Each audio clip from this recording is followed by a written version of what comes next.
হাসর ময়দানে আপনার রব আপনাকে এত দিবেন যে আপনি রাজি হয়ে যাবেন।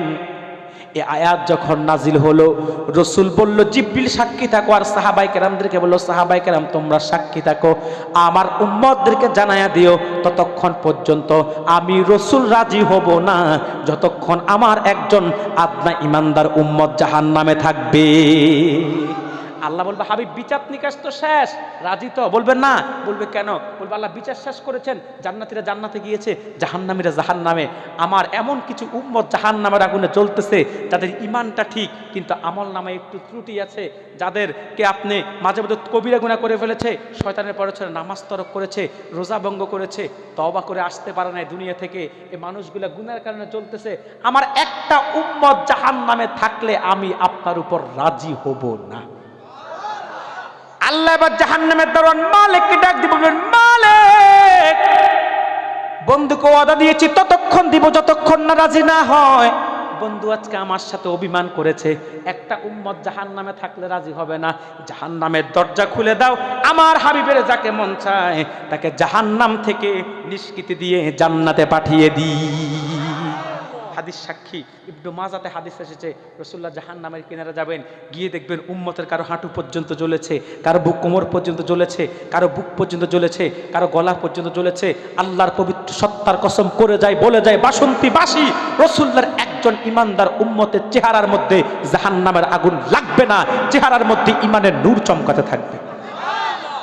রসুল দেখেই চিনবেন এটা আর কেউ নয়, আমার উম্মত, উম্মতে মুহাম্মদী। হুজুর পোড়া পোড়া জ্বলা পোড়া উম্মতগুলোকে তুলবেন, হাদিস সাক্ষী গুসলাত বিন নাহারুল হায়াত, নাহারুল হায়াতের মধ্যে হুজুর গোসল দিবেন, পরিপূর্ণ যুবক হয়ে যাবে, আদমের আকৃতি ধারণ করবে, রসুল তাকে জান্নাতে পাঠাইয়া দিবেন। হাদিস সাক্ষী সর্বশেষ যে উম্মতটা জাহান্নাম থেকে নিষ্কৃতি পেয়ে জান্নাতে যাবে, সেই উম্মতকে আল্লাহ একেবারে সর্বনিম্ন ঈমানের অধিকারী, একটা সরিষার দানা প্রমাণ ঈমান যার মধ্যে ছিল, আদনা ঈমানের অধিকারী যে উম্মতটা সবার শেষে জাহান্নামে যাবে, শুনেন সেই উম্মতটাকে আল্লাহ কত বড় জান্নাত দিবেন। সেটা বাসন্তীর মতো এত বড় নয়, পশ্চিমবঙ্গের মতো শুধু এত বড় নয়, গোটা ভারতবর্ষের মতো নয়, শুধু ভারতবর্ষ নয় গোটা দুনিয়ার মতো নয়, এইরকম দুনিয়ার চাইতে সারা পৃথিবীর চেয়ে এত বড় দুনিয়া বিজ্ঞান এখনো কুমেরু সুমেরু উত্তর মেরু দক্ষিণ মেরু খুঁজে পায় নাই। সমুদ্রে একটা জায়গা আছে বারমুডা ট্রায়াঙ্গেল, এখানে কি আছে বিজ্ঞান এখনো খুঁজে বের করতে পারে নাই। এত বড় পৃথিবী, পৃথিবীর এক ভাগ স্থল দুই ভাগ জল, এইরকম দুনিয়ার মতো একটা নয় দুইটা নয়, আপনার ইমানদার উম্মতকে আল্লাহ যে জান্নাতটা দিবেন সেটা গোটা দুনিয়ার চাইতে 10 গুণ বড়। ও মুসলমান, এত বড় শাফাআতের ক্ষমতা, যেখানে অন্যান্য নবীরা শাফাআত করার চান্সই পাবে না, সেখানে নবীর শাফাআত সর্বশেষ উম্মতটা জাহান্নাম থেকে জান্নাতে যাওয়া পর্যন্ত অব্যাহত থাকবে। হাদিস সাক্ষী বুখারীতে এসেছে, রাসূলুল্লাহ আল্লাহ শাফাআতে সুগরা শাফাআতে কুবরা মিলিয়ে মোট 10 প্রকার শাফাআতের ক্ষমতা দান করবেন। মুহাদ্দিস লেখেন আল্লাহ তার হাবিবকে এত সম্মান দিয়েছেন, এত মর্যাদা দিয়েছেন, যেখানে পূর্বকার জামানার কোনো একজন নবীও সুপারিশ করার ক্ষমতা পাবেন না, সেখানে রাসূল সর্বশেষ উম্মতটা জাহান্নাম থেকে নিষ্কৃতি পেয়ে জান্নাতে যাওয়ার আগ পর্যন্ত রাসূলুল্লাহ সুপারিশ অব্যাহত থাকবে। ও বাসন্তীবাসী, একটু নবীকে চিনো, একটু নবীকে জানো। কোন নবীর উম্মত? নিজের নবীকে একটু চিনো, নিজের নবীকে একটু জানো। মুহাদ্দিসগণ বলেন আল্লাহ যে বলেছেন ওয়ারাফা'না লাকা যিকরাক, হাবিব আপনার জিকিরকে আমি সমুচ্চ করেছি, হাবিব আপনার জিকিরকে আমি সমুন্নত করেছি, হাবিব আপনার জিকিরকে আমি বুলন্দিত করেছি। কত করেছেন, কত করেছেন, কত করেছেন। মুহাদ্দিসগণ লেখেন আল্লাহ তার হাবিবকে এত সম্মান দিয়েছেন, তার মধ্যে আরেকটি হলো আল্লাহ তার হাবিবকে যে সৌন্দর্য দান করেছেন, আদম থেকে ঈসা পর্যন্ত কাউকে তার 1000 ভাগ নয় লাখো ভাগের 1 ভাগ সৌন্দর্য দেন নাই। একটু জিকির করেন লা ইলাহা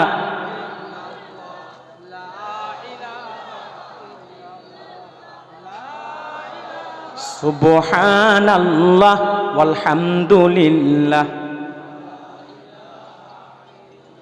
সুবহানাল্লাহ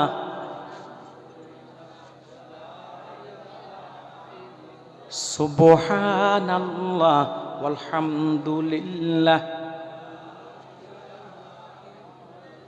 লা ইলাহা ইল্লাল্লাহু লা ইলাহা সুবহানাল্লাহ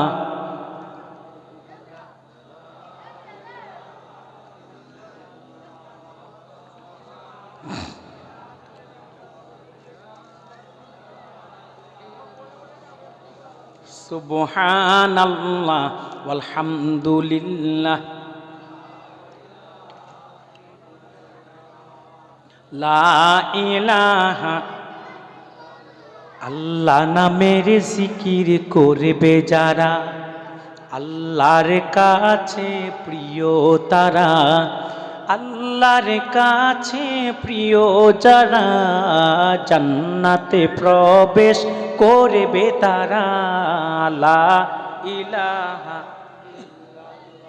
মহাব্বতে লা ইলাহা।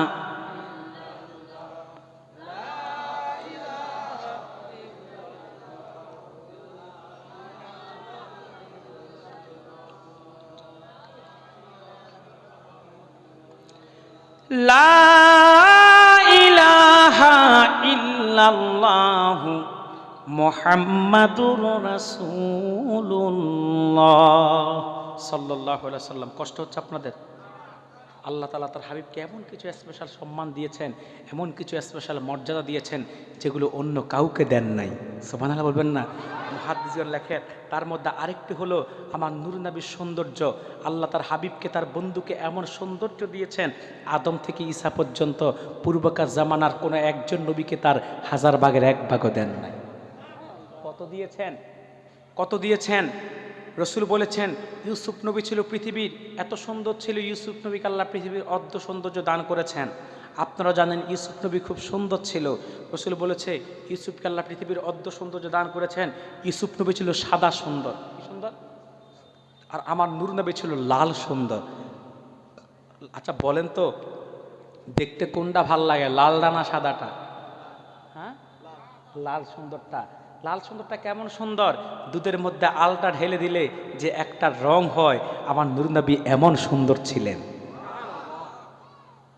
রসুলের সৌন্দর্যের বর্ণনা তো খাসাইসুল কুবরার মধ্যে হাফেজ জালালউদ্দিন সুয়ুতী বর্ণনা করেছেন। বাংলাতে কিতাবটা বের হয়েছে।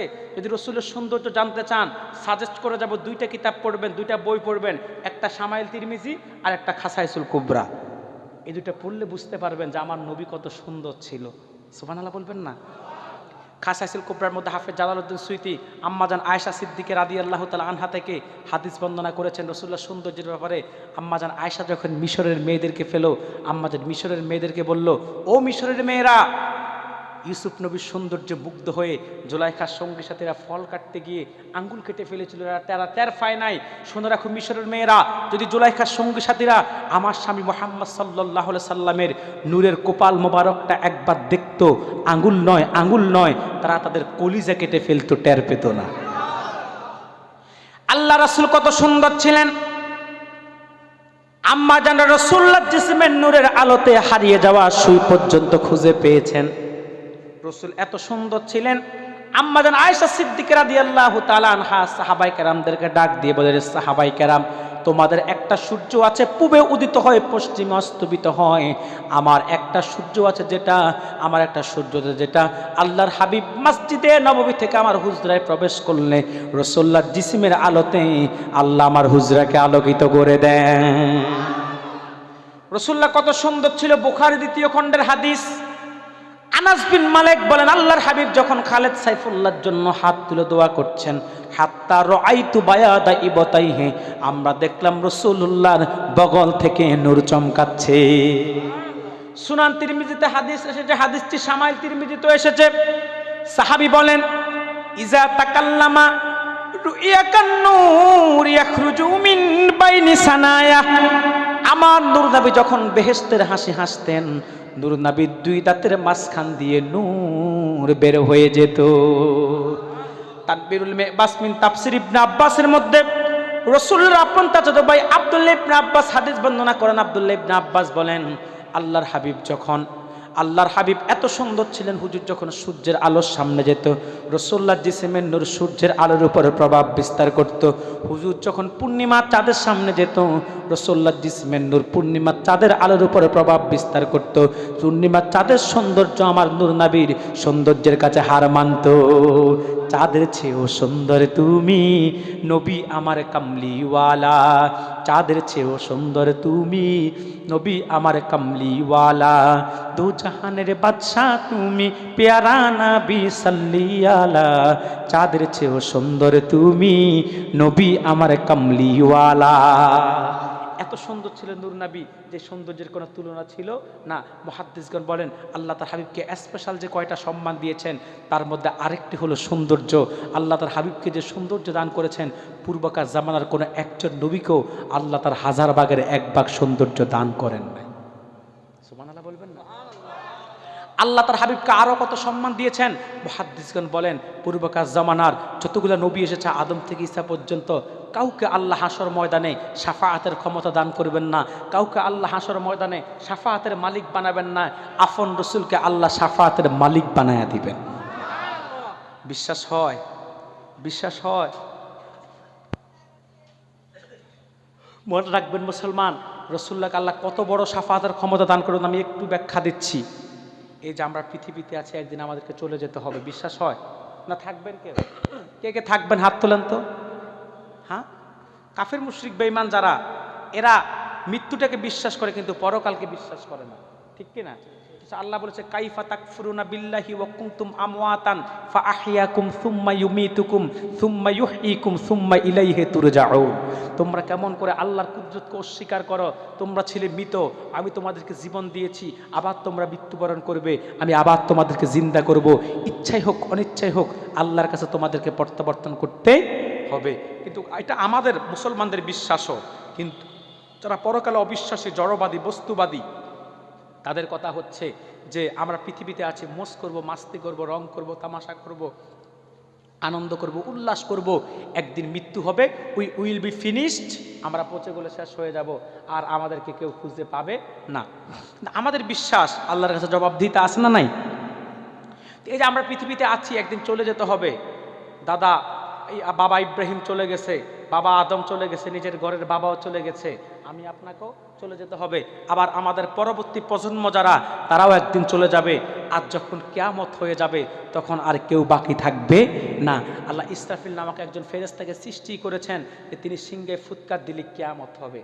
হাদিস সাক্ষী, ইসরাফিল যখন সিংহায় প্রথম ফুৎকার দিবেন পৃথিবীতে জালজালা তৈরি হবে। আল্লাহ কুরআনুল কারীমে সূরা জিলজালে বলেছেন ইজা জুলজিলাতিল আরদু জিলজালাহা ওয়া আখরাজাতিল আরদু আথকালাহা, যে ইসরাফিল যখন সিংহায় প্রথম ফুৎকার দিবে মাটি প্রচণ্ড কম্পনে প্রকম্পিত হবে, এমনভাবে কেঁপে উঠবে। ওয়া আখরাজাতিল আরদু আথকালাহা, মাটি তার নিচে থাকা সব ন্যাচারাল অ্যাডভান্টেজেস, প্রাকৃতিক যত খনিজ সম্পদ আছে মাটি সব বের করে দিবে।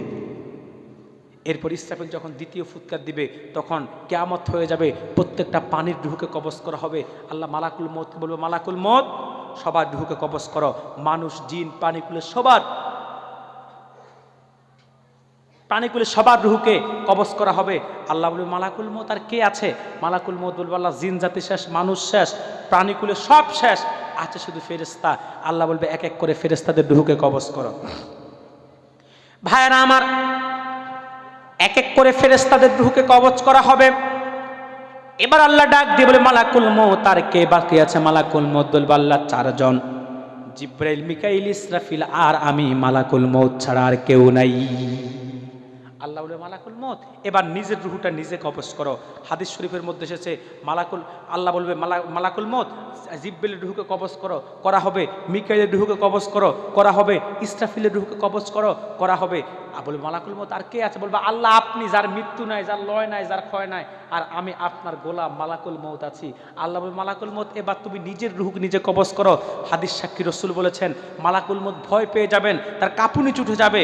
আল্লাহ বলে মালাকুল মউত কোনো বাহানা চলবে না, প্রত্যেকটা প্রাণীকে মৃত্যুর স্বাদ গ্রহণ করতে হবে, নিজের রূহটা নিজে কবজ করো। হাদিস সাক্ষী জান্নাত এবং জাহান্নামের মধ্যবর্তী স্থানে দাঁড়িয়ে মালাকুল মউত বিকট একটা শব্দ উচ্চারণ করে নিজের রূহটাকে নিজে কবজ করবে। আর পৃথিবীতে কেউ রইল না, দীর্ঘ একটা সময় পার হবে। এবার আল্লাহ আবার ইসরাফিলকে জিন্দা করবেন, কারণ সিংহে ফুৎকার একটা এখনো বাকি রয়ে গেছে। আল্লাহ ইসরাফিলকে জিন্দা করে বলবে ইসরাফিল এবার সিংহায় তৃতীয় ফুৎকার দাও। হযরত ইসরাফিল সিংহায় তৃতীয় ফুৎকার দিবে। মুসলিমের বর্ণনা, মানুষগুলা কবর থেকে এক এক করে উঠতে শুরু করবে। যে যেখানে দাফন হয়েছে, যে যেখানে হজম হয়েছে সেখান থেকে উঠা শুরু করে দিবে। মুসলিমে হাদিস এসেছে অদৃশ্য একটা শক্তি তাদেরকে পিছন থেকে ধাক্কা দিবে, এক ধাক্কায় মানুষগুলো একটা ময়দানের মধ্যে সমবেত হবে, যে ময়দানটার নাম হলো ময়দানে মহাশর। যে ময়দানটার নাম হলো ময়দানে মহাশর, হাসর ময়দান। যে ময়দানটা জমিন হবে তামা, সূর্য মানুষের মাথার 1 বিঘত উপরে আসবে, কোন কোন রাওয়ায়াত এসেছে 1 হাত উপরে আসবে, তার মানে নিকটবর্তী হয়ে যাবে। আচ্ছা বলেন তো, সূর্য মাথার উপরে আসলে সহ্য করতে পারবেন তাপ? মাটির পৃথিবীতে বসবাস করেন, 9,30,00,000 মাইল দূর থেকে সূর্য তাপ দিচ্ছে কত ডিগ্রি সেলসিয়াস? 35, 36, 37, 38, 39, সর্বোচ্চ 40টাও তো হয় না, এর মধ্যে সীমাবদ্ধ, 40-এর ভিতরে সীমাবদ্ধ, তাও তো সহ্য করতে পারি না। গ্রীষ্মকালে পুকুরের পানিগুলা গরম হয়ে যায়, মানুষ 1 ঘন্টা রোদের মধ্যে কাজ করতে পারে না, দ্রুত পাখা চালিয়ে বাতাস খেতে হয়, কিংবা এসির ভিতরে বড় লোকরা চলে যায়। তাহলে হাসর ময়দানে মাটির হবে না জমিনটা হবে তামার, সূর্য 9,30,00,000 মাইল দূরে থাকবে না, সূর্য মানুষের মাথার 1 বিঘত উপরে চলে আসবে। আচ্ছা বলেন তো, যেখানে বিজ্ঞান বলেছে লোহার মতো শক্ত ধাতুকে গলানোর জন্য তাপ লাগে মাত্র 1500 ডিগ্রি, মাত্র 1500 ডিগ্রি সেলসিয়াস তাপ লাগে। এই যে লোহার রড বানায় 300টা, 200টা, 500টা, কিভাবে বড় বড় লোহার পাতকে তাপ দেয়, পানির মতো গলে যায়, এরপর 200টা, 300টা, 400টা, 500টা রড বানায়। 1500 ডিগ্রি সেলসিয়াস তাপমাত্রা হলে লোহার মতো শক্ত ধাতুটা গলে যায়, সেখানে সূর্যের তাপমাত্রা 1,40,00,000 ডিগ্রি সেলসিয়াস। কত বললাম? জবান খুলে বলেন। 1,40,00,000 ডিগ্রি সেলসিয়াস তাপমাত্রা পুরাটাই সূর্য সেদিন দিবে। কি 9,30,00,000 মাইল দূর থেকে? না, মাথার 1 বিঘত উপর থেকে সহ্য করতে পারবেন? রাসূল বলেছেন উম্মত ঘামাতে থাকবে, উত্তপ্ত হতে থাকবে, সূর্যের তাপে ঘামগুলা নিজেদের ঘামের মধ্যে নিজেরা হাবুডুবু করবে। আর হুজুর বলেছেন মাথার মগজগুলা সূর্যের তাপে পুজের মতো গলে গলে টকবক করে কান দিয়ে নাক দিয়ে পুজের মতো বেড়ে বেড়ে পড়বে। এই কঠিন সময় মানুষগুলো কোথায় গেলে নিষ্কৃতি পায়, কোথায় গেলে পরিত্রাণ পায়? কে আজকে আল্লাহর কাছে সুপারিশ করবে? বুখারী কিতাবুস শাফাতের মধ্যে হাদিস এসেছে, মানুষগুলা দৌড়িয়ে যাবে হযরত আদমের কাছে গিয়ে বলবে, ইয়া আদম আনতা আবুন নাস, হে আদম আপনি তো আমাদের আদি পিতা, আল্লাহর কাছে শাফাত করুন, আল্লাহ যেন মিজানের পাল্লা কায়েম করে বিচার ব্যবস্থাটা শুরু করে দেন। হযরত আদম বলবে, রে হাসরবাসীরা এসেছো কথা ঠিক, কিন্তু আজকে আল্লাহর কাছে সুপারিশ করার মতো কোনো ক্ষমতা আমার নাই, আজকে আল্লাহ আমাকে কোনো চান্স দেন নাই, কোনো সুযোগ দিবেন না, কোনো সুযোগ দেন নাই, যাও তোমরা ইব্রাহিমের কাছে, ফা ইন্নাহু খলিলুল্লাহ, যাও ইব্রাহিমের কাছে, তিনি হচ্ছে খলিলুল্লাহ। যাবে হাসরবাসীরা হযরত ইব্রাহিমের কাছে, ইব্রাহিম বলবে আজকে আমারও কোনো ক্ষমতা নাই, যাও তোমরা মুসার কাছে, ফা ইন্নাহু কালিমুল্লাহ, তিনি হচ্ছে কালিমুল্লাহ। যাবে মুসার কাছে, মুসা বলবে আমারও কোনো চান্স নাই, আমারও কোনো আজকে সুযোগ নাই, যাও তোমরা ঈসার কাছে, ফা ইন্নাহু রুহুল্লাহ, তিনি হচ্ছে রুহুল্লাহ। যাবে হাসরবাসীগণ এবার হযরত ঈসার কাছে, হযরত ঈসা বলবে, রে হাসরবাসীরা তোমরা এসেছো, কিন্তু আজকে আমার সুপারিশ করার মতো তো কোনো ক্ষমতা আমার নাই, তবে আজকে আমি একটা লোকেশন, একটা ঠিকানা দিতে পারি, একটা ডেস্টিনেশন, একটা গন্তব্যের লোকেশন দিতে পারি, ঠিকানা দিতে পারি, যেখানে গেলে আর ফিরে আসতে হবে না। আল্লাহ আজকে যাকে শাফাতের ক্ষমতা দান করেছে, তিনি হচ্ছে আল্লাহর আখিরি নবী, নবী কুলের সম্রাট মুহাম্মাদুর রাসূলুল্লাহ, ফা ইন্নাহু হাবিবুল্লাহ। যাও মুহাম্মদ রাসূলুল্লাহর কাছে, তিনি হচ্ছে হাবিবুল্লাহ। হাসরবাসীগণ গিয়ে দেখবেন রসুল তো অন্যান্য নবীর মতো আরশের নিচে নাই, রসুল আল্লাহর পক্ষ থেকে স্পেশাল বরাদ্দকৃত জায়গা মাকামে মাহমুদের মধ্যে সেজদা দিয়ে উম্মতের জন্য কাঁদছে, আর মাকামে মাহমুদটা আরশের মধ্যে আল্লাহর পক্ষ থেকে একটা স্পেশাল বরাদ্দকৃত জায়গা, এটা আরশের নিচে না, আরশের উপরে। আরেকটু জোরে বলবেন না? রসুল মাকামে মাহমুদে সেজদা দিয়ে কাঁদতেছে, আল্লাহ রসুলকে হাসরবাসী বলবে, হুজুর হাসর আযাব সহ্য হচ্ছে না, আল্লাহর কাছে সুপারিশ করুন। আল্লাহ তার হাবিবকে ডাক দিয়ে বলবে, হাবিব ইরফারা আসাক, আপনি আপনার মাথা তোলেন, যা বলবেন সব শুনবো। আল্লাহ রসুল মাথা তুলবেন আর বলবেন, মালিক হাসরের কঠিন আযাব আমার উম্মতের সহ্য হচ্ছে না, আপনি দ্রুত মিজানের পাল্লা কায়েম করে বিচারের ব্যবস্থা শুরু করে দেন। হাদিস সাক্ষী আল্লাহর হাবিব যেই মাত্র সুপারিশ করবেন তৎক্ষণাৎ আল্লাহ মিজানের পাল্লা কায়েম করবেন, বিচারের ব্যবস্থা শুরু হয়ে যাবে। বিচারের ব্যবস্থা শুরু হয়ে বিচারের ব্যবস্থা শেষ হয়ে যাবে। জান্নাতীরা জান্নাতে চলে যাবে, জাহান্নামীরা জাহান্নামে চলে যাবে। আল্লাহ বলবে, হাবিব এবার আপনি রাজি হয়েছেন কি? রসুল বলবা, আল্লাহ না, রাজি হই নাই। কারণ আগেই তো আল্লাহ ওয়াদা করে রাখছে বন্ধুকে ততক্ষণ দিবে যতক্ষণ না রাজি না হয়। আর রসুল প্রতিজ্ঞা করেছে উম্মত যতক্ষণ জাহান্নামে থাকবে ততক্ষণ রাজি হবেন না। আর একটু জোরে বলবেন না? আপনারা ক্লান্ত? আমি না ক্লান্ত হয়ে গেছি, আমার কাছে হঠাৎ একটু ক্লান্তি লাগতেছে, ঘাটটা হঠাৎ কেন জানি ব্যথা করতেছে এখানে, এই জন্য আমি একটু ক্লান্ত হয়ে গেছি। আপনারাও যদি ক্লান্ত হয়ে যান, তো যদি সবাই ক্লান্ত হয়ে যেত ওয়াজ কেমনে হবে? আপনারা একটু জোরে সুবহানাল্লাহ কইয়েন না। অসুস্থ হয়ে গেছেন, ক্লান্ত, শক্তি কমে গেছে। হ্যাঁ, নির্বাচনের সময় তো মাশাআল্লাহ 2-4 ঘন্টা মিছিল দিলেও কমে না, তো এখন কমে গেল কেন?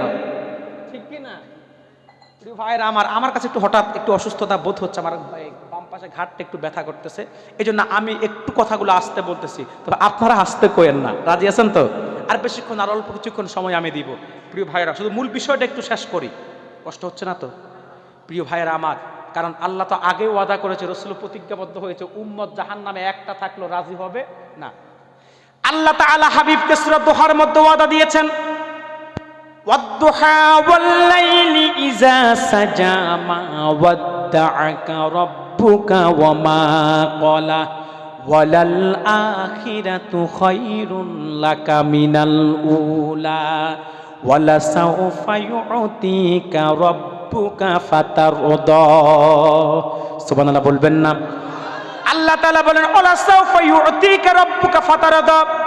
হাবিব,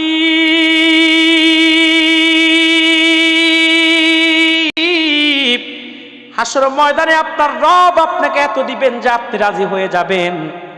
এই আয়াত যখন নাজিল হলো, রসুল বলল জিবরিল সাক্ষী থাকো, আর সাহাবায়ে কেরামদেরকে বলল সাহাবায়ে কেরাম তোমরা সাক্ষী থাকো, আমার উম্মতদেরকে জানায়া দিও ততক্ষণ পর্যন্ত আমি রসুল রাজি হব না যতক্ষণ আমার একজন আদনা ইমানদার উম্মত জাহান্নামে থাকবে।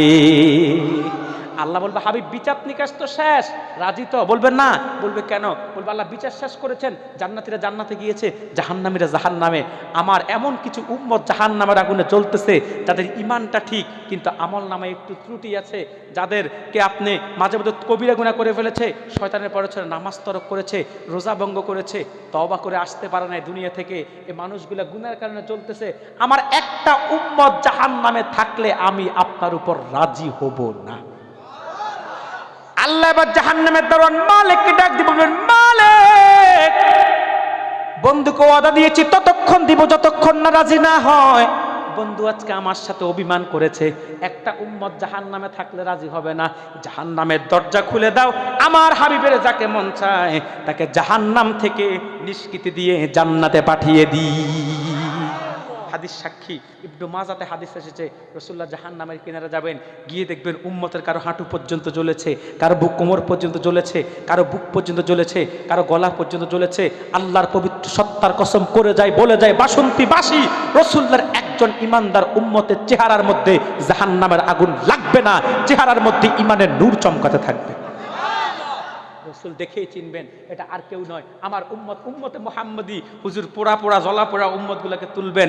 হাদিস সাক্ষী গুসলাত বিন নাহরুল হায়াত, নাহরুল হায়াতের মধ্যে হুজুর গোসল দিবেন, পরিপূর্ণ যুবক হয়ে যাবে, আদমের আকৃতি ধারণ করবে, রসুল তাকে জান্নাতে পাঠাইয়া দিবেন।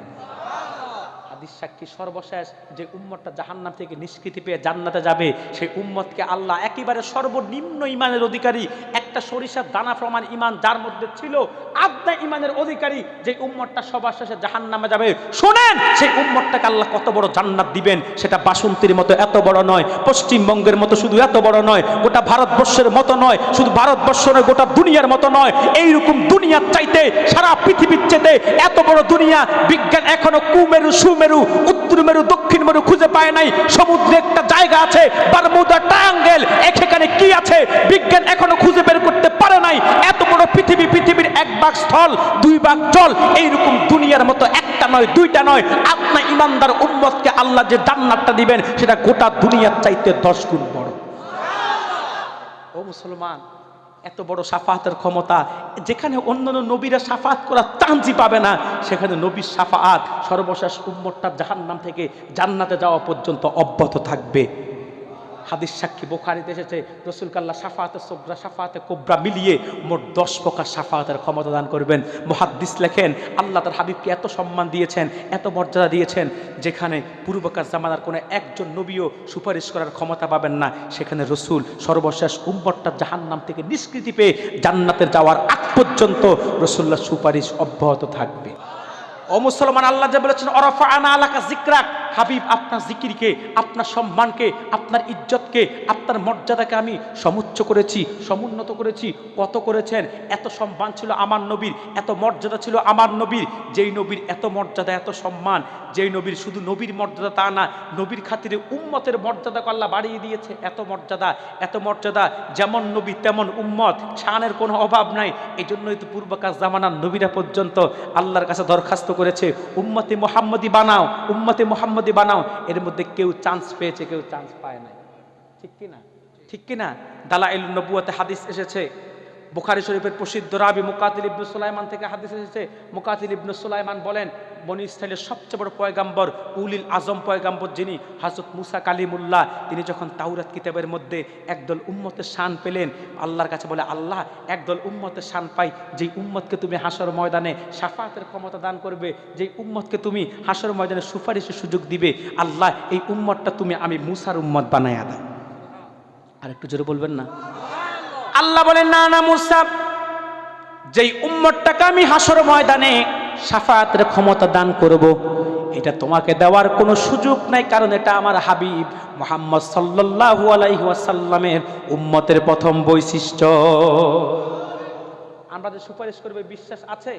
এই বিশ্বাস আছে? আছে। কত বড় সুপারিশ করব।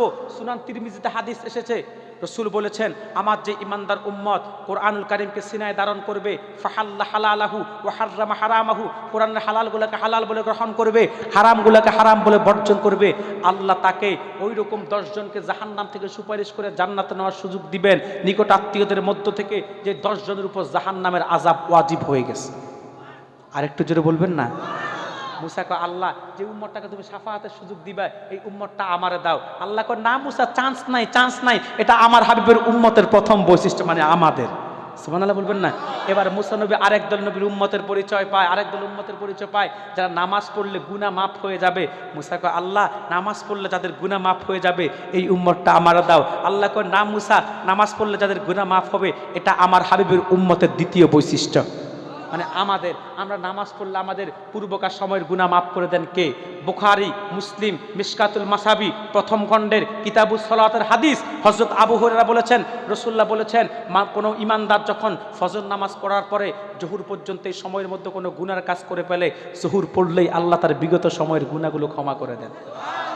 জোহর থেকে আসর পর্যন্ত এই সময়ের মধ্যে যদি কোনো গুনাহ হয়ে যায়, আসর নামাজ পড়ার সঙ্গে সঙ্গে আল্লাহ তার বিগত সময়ের গুনাহগুলোকে ক্ষমা করে দেন। আসর থেকে মাগরিব পর্যন্ত এই সময়ের মধ্যে কোনো গুনাহ হলে মাগরিব পড়ার সঙ্গে সঙ্গে আল্লাহ তার গুনাহগুলো ক্ষমা করে দেন।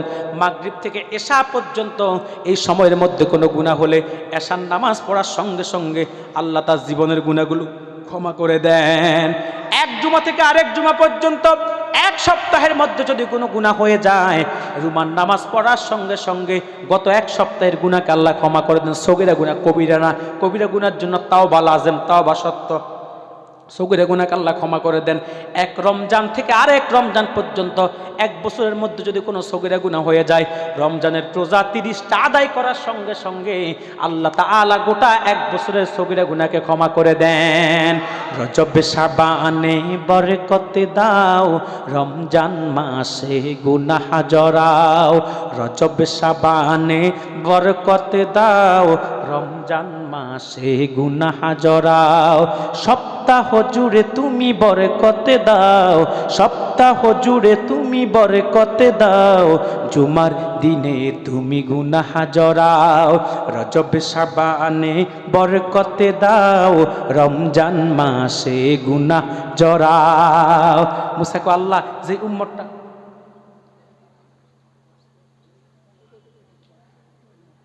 বুঝি না, সেটা পড়তেছে।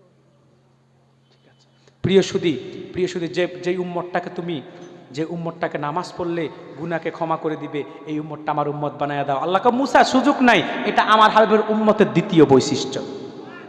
দালাইলুন নবুয়ত সাক্ষী এবার মুসা তৃতীয়বার আরেক দল নবীর উম্মতের পরিচয় পায়, যারা পবিত্র হবে পানি দ্বারা। যদি পানি না পায় তারা তায়াম্মুম করলে আল্লাহ তাদেরকে পবিত্র করে দিবে। মুসা কয় আমার শরীয়ত এত কঠিন, যেখানে নাপাক লাগলে ধুইলে পবিত্র হয় না, কাপড়টা কেটে ফেলে দিতে হয়। চামড়ায় নাপাক লাগলে ধুইলে হবে না, চামড়াটা কেটে ফেলে দিতে হবে।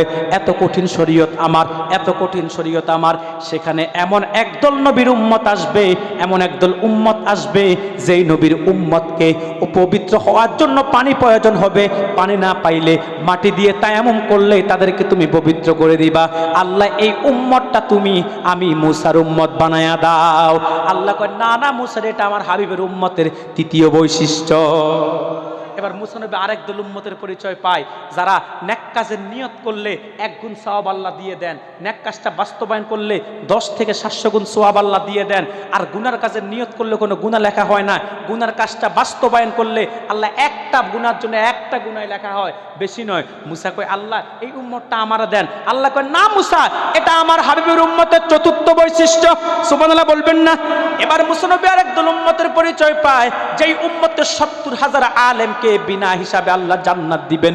মুসা কয় আল্লাহ যেই উম্মতের একদল আলেমকে বিনা হিসাবে তুমি জান্নাতে দিয়ে দিবা, ওই উম্মতটা আমিও আমার উম্মত বানায়া দাও।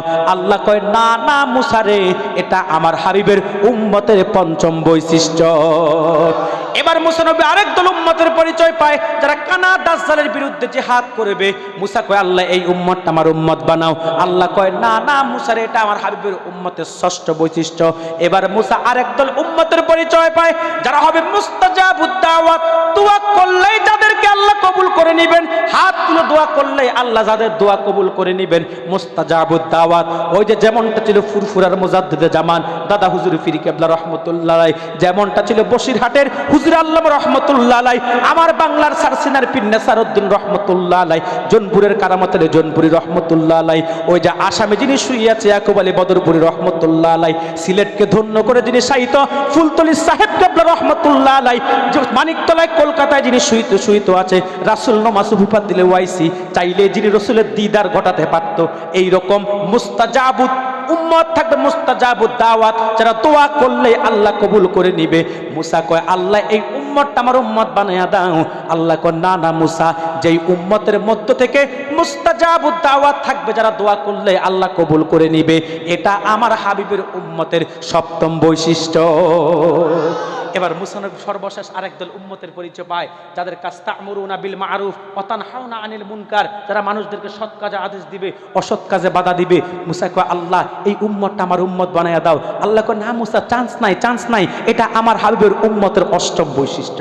8 বার যখন মুসা নাকচ হয়ে গেল, নবমবার মুসা নবী আল্লাহর কাছে বলে আল্লাহ আল্লাহ আমার উম্মত দরকার নাই, উম্মত চাই না। হাত্তা তামান্না মুসা আইয়াকুনা মিন উম্মতি মুহাম্মদি, মুসা উম্মত চায় না, হাত্তা তামান্না মুসা আইয়াকুনা মিন উম্মতি মুহাম্মদি। মুসার এই তামান্নাটা পূরণ করো, আমার একটাই আকাঙ্ক্ষা, আমাকে তুমি ওই উম্মতের কাতারে শামিল করে নাও। আর একটু জোরে বলবেন না, আমি মুসার উম্মতের দরকার নাই, আমি মুসাকে তুমি উম্মতে মুহাম্মদী হিসেবে কবুল করে নাও, মানে আমাদের কাতারে। সুবহানাল্লাহ বলবেন না? আল্লাহকে মুসা চান্স নাই, বহু আগেই তো তোমাকে আমি নবী বানায়া ফেলছি, এখন লোভে পড়ে আমার দোস্ত আমার বন্ধু আখিরি জামানার নবীর উম্মতের মর্যাদা, মানে আমরা যারা আছি আমাদের মর্যাদার খবর পেয়ে আল্লাহকে মুসা এখন লোভে পড়ে চাচ্ছ, সুযোগ নাই। এই ঘটনা ঈসা নবী জানতেন। শরহু ফিকহিল আকবরের মধ্যে এসেছে, মুসা নবী কোনোদিনও আল্লাহর কাছে বলে নাই, ঈসা নবী কোনোদিনও আল্লাহর কাছে বলেন আল্লাহ উম্মত দাও, সবসময় দোয়া করেছে আল্লাহুম্মা জাআলনি মিন উম্মতি মুহাম্মদি, আল্লাহ তুমি আমাকে উম্মতে মুহাম্মদ হিসেবে কবুল করো। খাস দোয়াতে এই দোয়াটা করতেন, আল্লাহ কবুল করেছেন। শরহু ফিকহিল আকবর মধ্যে হানাফি মাযহাবের সবচেয়ে বড় আকীদার কিতাব ইমাম আজম আবু হানিফা রাহমাতুল্লাহ আলাইহি লেখেন, কাল কিয়ামতের আগে দাজ্জালকে কতল করার জন্য, ইমাম মাহদিকে সাহায্য করার জন্য আল্লাহ হযরত ঈসাকে দামেস্কের জামে মসজিদের পূর্ব কোণার মিনারে নামায় দিবেন। তবে সাবধান, ওই সমস্ত ভণ্ডদের মতো আকীদা হলে চলবে না, আকীদা হবে স্বচ্ছ। এটাই আহলুস সুন্নাত ওয়াল জামাতের আকীদা, তিনি আসবেন নবী হিসাবে নয়, উম্মত হিসাবে।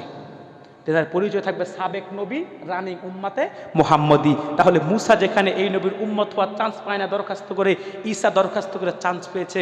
আজকে আমি আপনি বিনা দরখাস্তে সেই নবীর উম্মত, যেই নবীর ক্ষেত্রে আল্লাহ বলেছেন ওয়ারাফা'না আলাকা যিকরাক, হাবিব আপনার জিকিরকে আমি সমুচ্চ করেছি, আপনার মর্যাদাকে আমি সমুচ্চ করেছি।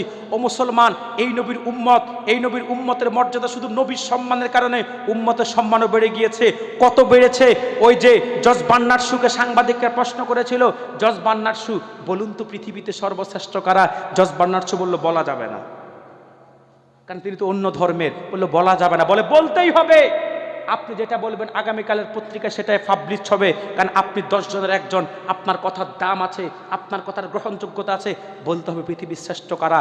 এখন যখন সাংবাদিকরা ভালো করে ধরলো, জজ বার্নার্ড শু বলে যেহেতু ধরেই পেলেছ, ছাড়ছো না, না বলে পারছি না, তো বলেই দিচ্ছি, নিজের ধর্ম ঠিক থাক আর না থাক, বলে দিচ্ছি যে এই পৃথিবীর মধ্যে সর্বশ্রেষ্ঠ জাতি হচ্ছে মুসলমান। এবার সাংবাদিকরা আবার, তাদের কাজে খোঁচাখুচি করা, এবার সাংবাদিকরা আবার প্রশ্ন করলো যে আপনি তো বলে দিলেন মুসলমান শ্রেষ্ঠ, কেন? এই উত্তর দেন, কেনের উত্তর? বললো দুটি কারণে মুসলমান শ্রেষ্ঠ। একটি কারণ তাদের নবী হচ্ছে সারোয়ারে কায়নাত, আকায়ে নামদার, তাজদারে মদিনা, আহমদ মুস্তাফা, মুহাম্মদ মুস্তাফা, রাহমাতুল লিল আলামিন মুহাম্মদ সাল্লাল্লাহু আলাইহি সাল্লাম তাদের নবী। আর তাদের ধর্মগ্রন্থ সাধারণ কোনো কিতাব নয়, লৌহ মাহফুজের বাণী, 30 পারা কোরআন। এই নবীর কারণে আর কোরআনের কারণে তারা দামি হয়ে গেছে। এবার সাংবাদিকরা আবার প্রশ্ন করলো, কি আছে মুসলমানের এই কোরআনে, যেই কোরআনের মধ্যে, যেই কোরআনের কারণে মুসলমান শ্রেষ্ঠ হয়ে গেছে? বলছে এমন কোনো বিষয় নাই যেখানে, যেটা কোরআনের মধ্যে নাই। এই কথাটা তো এই জজ বার্নার্ড শু সেদিন বলেছে, এই কথাটা 1500 বছর আগে আমার কোরআনে, আমার আল্লাহ কোরআনে বলে দিয়েছেন, ওয়ানাজ্জালনাহু আলাইকাল কিতাবা তিবিয়ানান লিকুল্লি শাই আয় কাশিফান লিকুল্লি শাই। মুহাম্মদ সাল্লাল্লাহু আলাইহি সাল্লাম, আমি আপনার উপর 30 পারা কোরআন নাজিল করেছি, তিবিয়ানান লিকুল্লি শাই আয় কাশিফান লিকুল্লি শাই, যেখানে সকল বিষয়ের সুস্পষ্ট সমাধান আছে।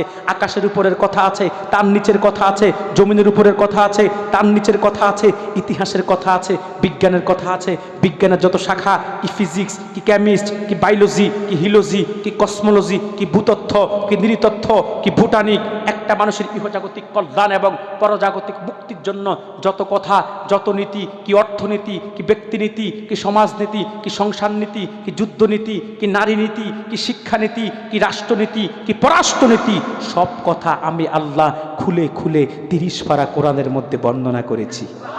আর একটু জোরে বলবেন না মুসলমান? তাহলে যেই নবীর কারণে উম্মতের এত দাম বেড়ে গেল, সেই নবীর সম্মানের তো কোনো তুলনায় নাই। আল্লাহ বলেছে ওয়ারাফা'না আলাকা যিকরাক, হাবিব আপনার জিকিরকে আমি সমুচ্চ করেছি। এত আল্লাহর পরেই আল্লাহ তার নবীকে স্থান দিয়েছে। আল্লাহ সৃষ্টি মোট 18,000। কত হাজার? আচ্ছা বলেন তো, বুঝে থাকলে 18,000 মাখলুকাত সবার মর্যাদা কি এক? হ্যাঁ, 18,000-এর মধ্যে আল্লাহ একের উপর আরেকটা সম্মান দিয়েছে। সর্বশ্রেষ্ঠ আশরাফুল মাখলুকাত মানুষ। কারা? মানুষ। আচ্ছা বলেন তো, মানুষের মধ্যে কি সবার মর্যাদা এক? আল্লাহ মানুষের মধ্যে থেকে নবীদেরকে সর্বশ্রেষ্ঠ করিয়েছেন। আচ্ছা বলেন তো, এবার নবীদের মধ্যে কি সবার মর্যাদা এক? আল্লাহ 325 জনকে স্পেশাল রাসূল বানিয়েছেন, এদের কি সবার মর্যাদা এক? না।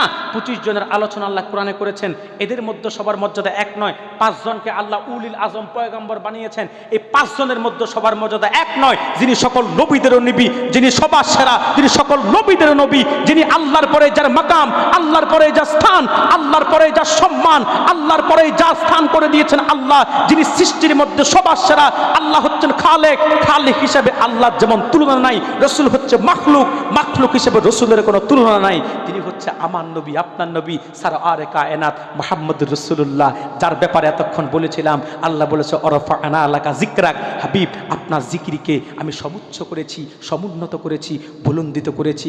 এবার একটু সর্বশেষ একটা কথা বলেন তো, এতক্ষণ যেই নবীর শান শুনেছেন, যেই উম্মতের শান শুনেছেন, যদি বুঝে থাকেন বলেন তো, এই নবীর শান, এই নবীর মান, এই নবীর উম্মতের এত শান, উম্মতের এত মান, সেই নবীর উম্মতের কাতারে শামিল হতে পেরে খুশি না বেজার? যে আওয়াজে বলছেন সবাই খুশি না? সবাই খুশি খুশি খুশি? কারা কারা খুশি হাত তোলেন। আলহামদুলিল্লাহ। খুশি না হয়ে কি করবেন? কারণ খুশিতে এই কারণে হতে হবে, আমল কম হলেও জান্নাত নিশ্চিত, কারণ মুহাম্মাদের উম্মত। সুবহানাল্লাহ বলবেন না? খুশি তো, খুশি তো, খুশি তো, সবাই খুশি তো?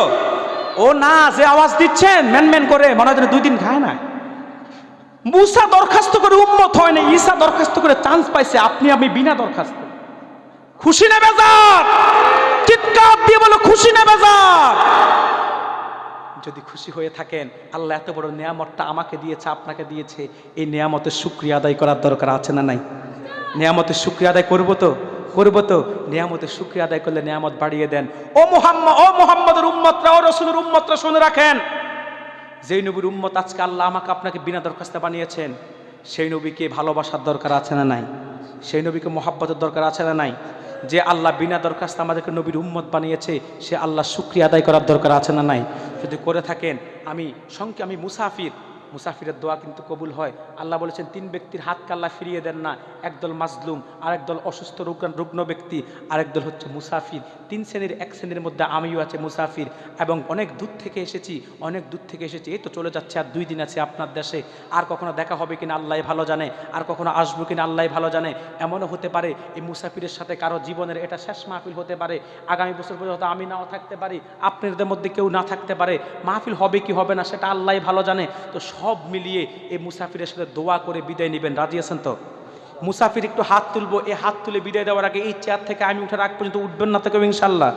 মাশাআল্লাহ, আল্লাহ ওয়াদা রক্ষা করার তৌফিক দান করুক। তবে মোনাজাতের আগে, সংক্ষিপ্ত একটু দোয়া করার আগে, একটি বরকতপূর্ণ শাবানের চাঁদ, যেই মাসের মধ্যে দোয়া করলে আল্লাহ কবুল করে নেবেন, ওই মাসের মধ্যে বরকতপূর্ণ রাতের মধ্যে আজকে আপনাদের কাছে আমি কিছু চাইবো। তবে আমার পকেট ভর্তি করার জন্য নয়, আমার বাড়িতে গিয়ে বড় প্লাট বানানোর জন্য নয়, আপনাদের এই মাদ্রাসার কাজকে সমাপ্তির জন্য অনেক দিয়েছেন। আপনাদের বাদশা সাহেব, সে কি জানি, শাহজাহান সাহেব, তিনি তো 2 লাখ টাকা দিয়ে গেছে না? মাশাআল্লাহ, তিনি 2 লাখ টাকা দিয়ে গেছে। এখন একটু যদি ওনার সাথে আপনারা সবাই তার ওনার মতো 2 লাখ দিতে পারবেন না, তবে একটা কথা আছে, তিনি যখন যেহেতু আপনার এই বড় অ্যামাউন্টটা দিয়ে গেছে, এখন এটার সাথে ছোট ছোট অ্যামাউন্ট একটু শরিক হলেই আপনার একটা গাছ যেহেতু তিনি রুইয়া গেছে, 4-5 থেকে যদি আপনার একটু খুঁটি দিয়ে একটু ধাক্কা দিয়ে রাখেন, ঝড় তুফানে এই গাছ আর ভাঙবে না। এখন আমরা সবাই একটু ছোট ছোট করে এই গাছটাকে একটু শক্তের জন্য চতুর্দিকে খুঁটি দিব, বেশি দরকার নাই। 10,000, 20,000, 50,000 হয়ে গেছে কালেকশন, তবে 5,000, 10,000, 2,000 যে যা পারেন যদি একটু বলেন, নগদে হোক বাকিতে হোক, বাকিতে লাগবে নগদে 5,000 টাকা দিবেন বা 2,000 টাকা দিবেন, যে যা পারেন দিবেন। এরকম কেউ আছেন? নগদে 2,000, 5,000 যার কাছে যা আছে একটু দিবেন। তবে একটু আমি জানতে চাই আপনাদের কাছে, কেউ উঠবেন না কিন্তু, উঠলে আমি রাগ করবো, আমার নজর, মনে কষ্ট যাবে, মনে কষ্ট দিলে শেষ হয়ে যাবেন একবারে বলে দিলাম। একজন 100 টাকা দিয়েছে, আরেকজন 200 টাকা দিয়েছে, টাকাটা রাখেন, কার কাছে রাখবেন? এই যে ব্যাগটা সামনে লন। হ্যাঁ, প্রিয় ভাইয়েরা আমার, কোরআনটা কত পারা বলেন তো? সবাই জানেও না মনে হয়, জানলে তো বলতো। জবান খুলে বলেন কত পারা? আজকে মনে হয় 30 জন মানুষ এখানে নাই। হ্যাঁ, আছে বলেন না, জানে বামে তাকাইয়া আছে তো। আজকে আমি 30 জন লোক চাই, 1,000 টাকা করে কোরআনের 30 পারা, এক একটা পারাকে 1,000 টাকা করে, কোরআনের 30 পারা, 30 জন লোক আমি চাই যে 1,000 টাকা করে কোরআনের এক একটা পারা নিবেন নগদে, বলবেন হুজুর নগদে দিয়ে যাবেন, 1,000 টাকার কোরআনের একটা পারার কাফেলায় শরিক হয়ে যাবেন। ও বাবাজিরা, আল্লাহ কাকে কোন উসিলায় ক্ষমা করে দেন, জান্নাত করে দিয়ে দেন সেটা বলা যায় না। একটা মহিলা সামান্য একটু মুজা ভিজিয়ে একটা কুকুরের মুখে পানি দিয়েছিল, আল্লাহ এটাই তার নাজাতের জন্য উসিলা করে দিয়েছে। আজকে 1,000 টাকা করে কোরআনের কাফেলায় দিব। কে আছেন প্রথমে যে হুজুর আমি প্রথম পারাটা নিব? নগদে টাকাটা নিয়ে আসেন আজ থাকলে। নাম কি আপনার?